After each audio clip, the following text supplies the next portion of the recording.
오늘 우리에게 주신 하나님 말씀은 누가복음 7장 36절에서 50절까지의 말씀입니다. 누가복음 7장 36절에서 50절까지의 말씀입니다.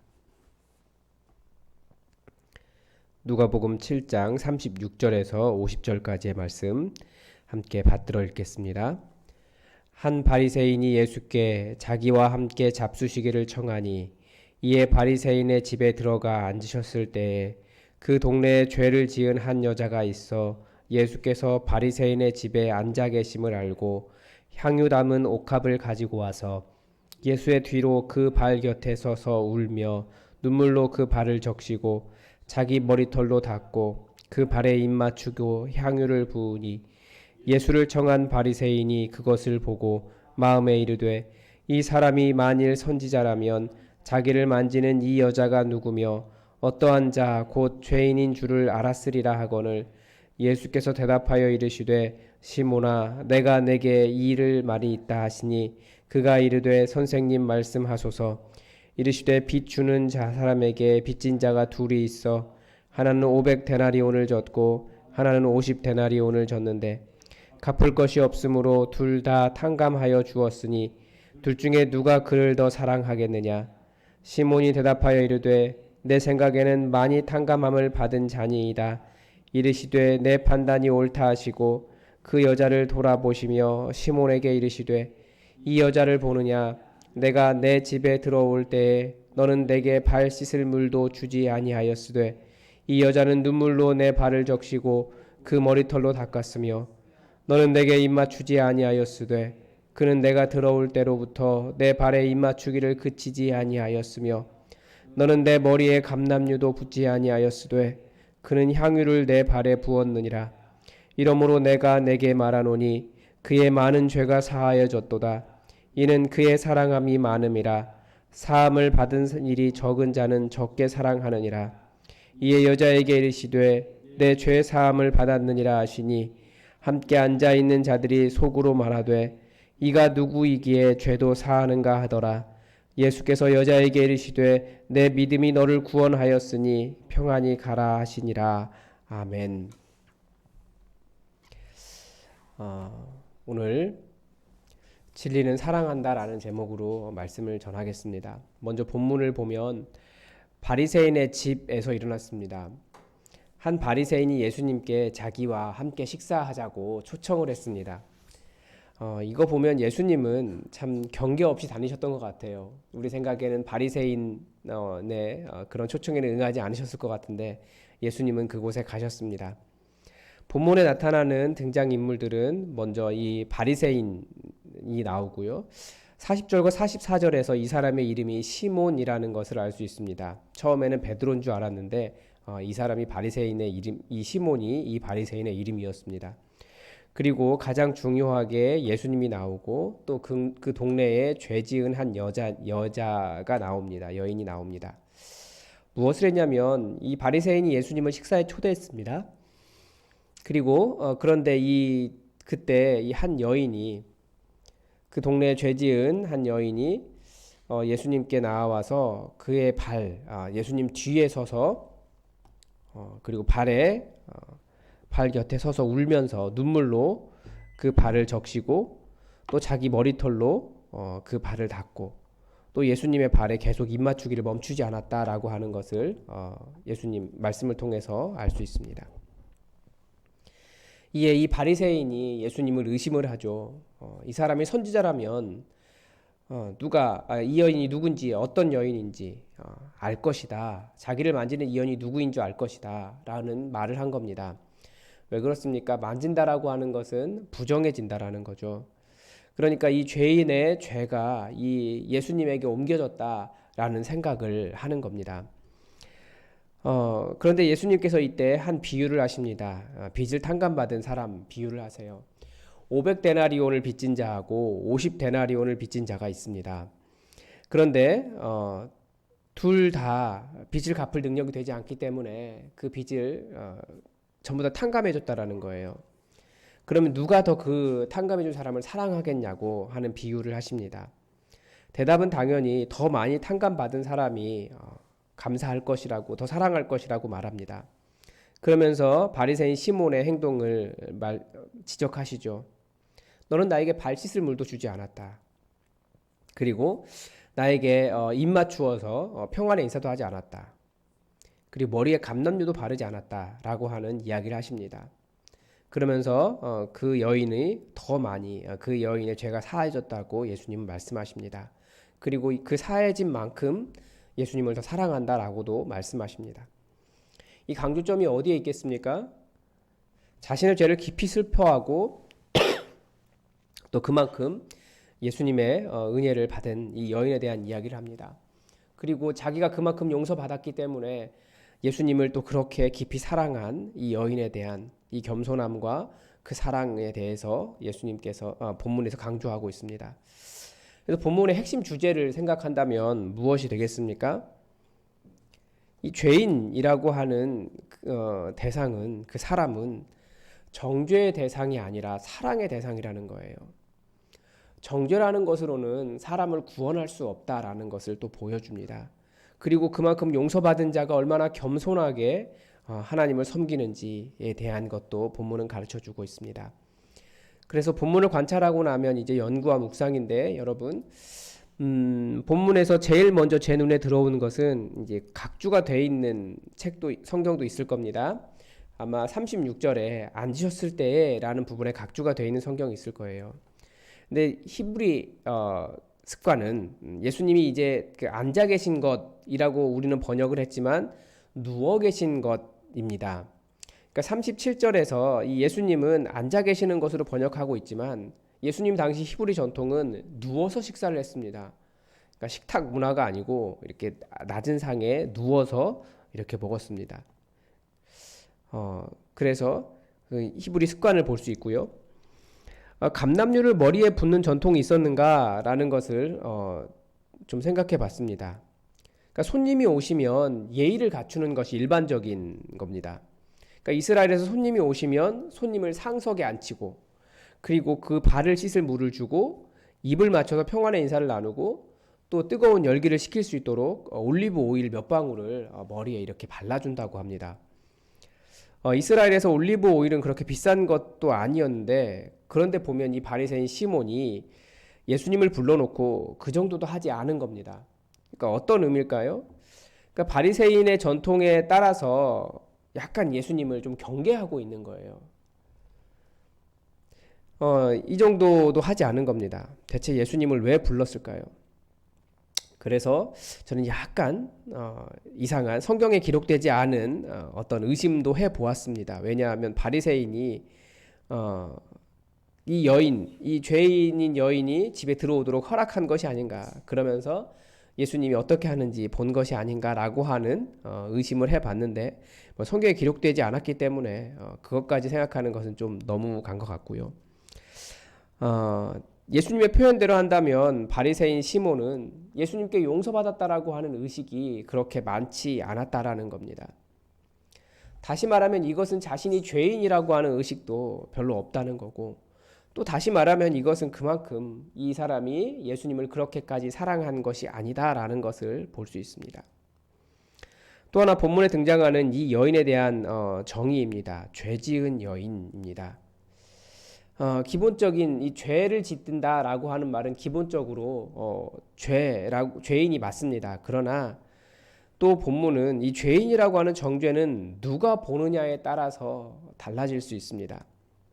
그래서 이 단어에 대한 사전적인 정의를 보면 각 시각에 따라서 죄인이 달라져요. 바리새인의 시각에서 죄인은 누굽니까? 바리새인들의 전통을 지키지 않는 사람이 죄인입니다. 그러면 유대인들의 시각으로 보면 죄인은 누구입니까? 이방인이 죄인이에요. 즉 진짜 어떤 허물이 있어서 죄인이 아니라 그들의 시각에 우리를 따라오지 않는다고 해서 죄인이 되는 겁니다. 얼마 전에 기독교 교회 협의회라는 곳에서 비대면 예배를 드리도록 한 당국의 방역 조치가 교회 탄압이라며 대면 예배를 드리겠다는 성명서를 발표했습니다.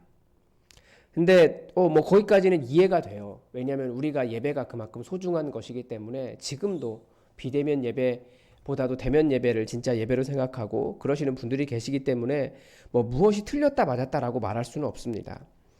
충분히 그렇게 생각할 수 있다라는 것은 이해가 됩니다. 그런데 그들이 한 대화가 있어요.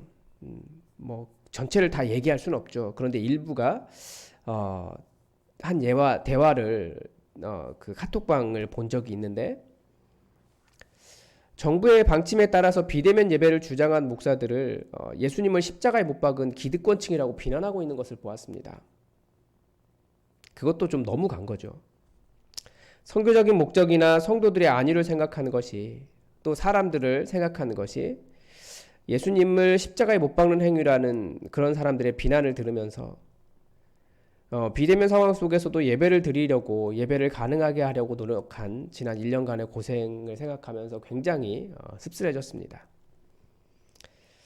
예배를 잘 드리고 나서 자기와 다른 시각을 가졌다고, 자기와 다르게 행동한다고 예수님을 십자가에 못 박은 목사라고 비난하는 것은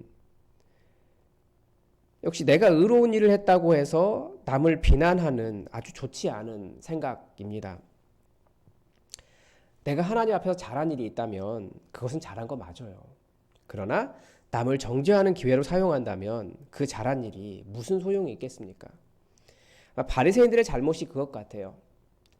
바리새인들이, 사실은 그 학자들은 예수님 시대의 바리새인들이 이렇게까지 예수님에게 위협이 되는 존재는 아니었다라고 이야기합니다. 그런데 왜 계속해서 예수님은 이 바리새인들을 지적하고 바리새인들의 문제를 지적하고 있겠습니까? 이것은 교회의 문제와 비슷합니다. 교회가 한국 사회에 위협이 됩니까? 그럴 만한 힘을 가진 존재들은 아니에요. 물론 굉장히 거대해졌고 최근에 코로나 사태를 통해서 많은 신뢰를 잃어버리고 교회가 이렇게 이기적이었나라는 사람들의 그런 비난을 더 받고 있지만 어떤 그런 위협적인 존재는 되지 못합니다. 그런데 계속해서 바리새인들을 지적하는 것을 보면 바리새인이나 우리 현재의 교회나 그런 모습이 크게 다르지 않았겠다라는 생각이 듭니다. 또 하나 이 사랑함과 죄 용서의 관계에 대해서 예수님께서 말씀하십니다. 사랑하면 죄가 용서가 되는가? 라는 문제입니다. 아니면 죄를 용서받았기 때문에 사랑하는가? 예수님은 본문에서 두 개를 다 다루고 계세요. 많이 탕감받았기 때문에 예수님을 더 사랑하는 것과 사랑함이 많기 때문에 죄를 용서받았다라고 한 말을 둘 다 하고 있기 때문에 둘 다 서로 해석을 할 수 있습니다. 같이 그렇게 해석을 볼 수 있습니다.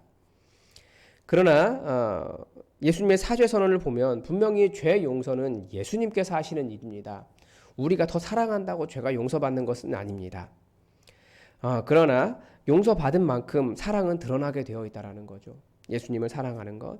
그래서 그 사람이 어떻게 행동하는가, 얼마나 겸손하게 행동하는가, 자기의 죄에서 아파하며 눈물을 흘리는가, 이런 것들을 보면서, 그리고 그 죄 용서의 감격 때문에 예수님을 섬기는 그 모습을 보면서 이 사람이 얼마나 자기의 용서받은 것을 깨닫고 있고 또 그래서 예수님을 사랑하는지를 우리가 알 수 있다라고 하는 것을 본문 속에서 보았습니다. 그래서 전체적인 본문에 대한 느낌은 사실 종교가 매우 잔인한 것 같다라는 겁니다. 그러나 예수님은 절대 잔인하지 않으셨습니다.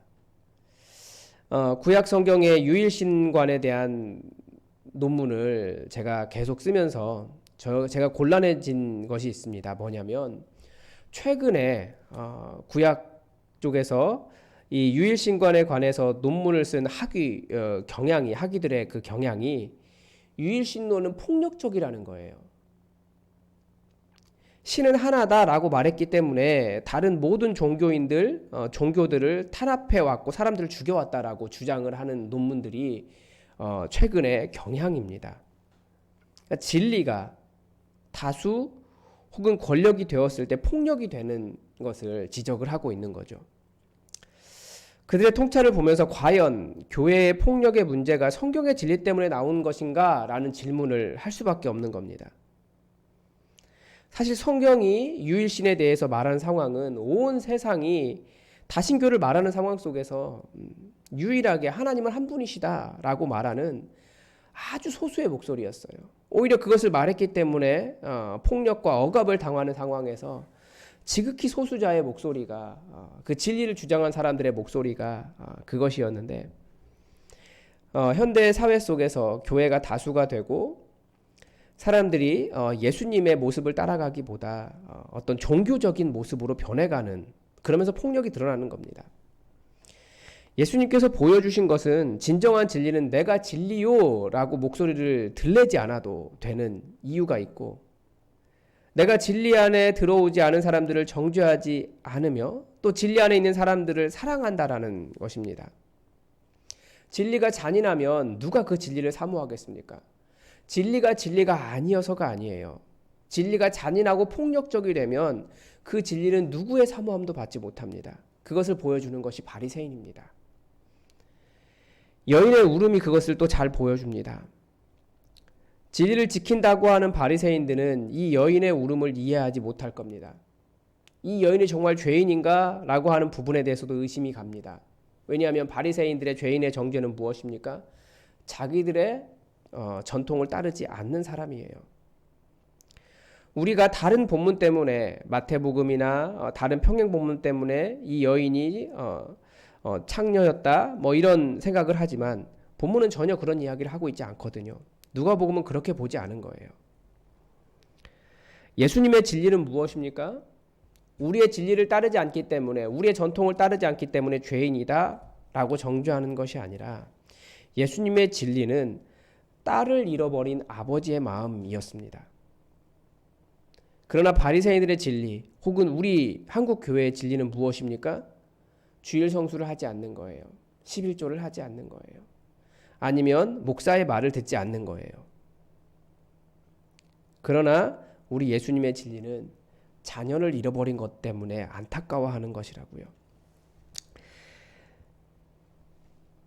우리가 가져야 할 마음이 있다면 우리가 안다라고 하는 진리로 혹은 우리가 지켜온 종교적인 모습으로 혹은 우리의 기독교 전통 안에 들어와 있지 않다고 정죄하는 것이 아니라 더 사랑하고 잃어버린 자를 찾으시는 아버지의 마음을 갖는 사랑의 마음입니다. 그렇지 않으면 사랑하기 때문에 혹은 내가 하나님을 사랑한다라고 말하며 잔인함을 정당화하는 바리새인이 될 수 있습니다.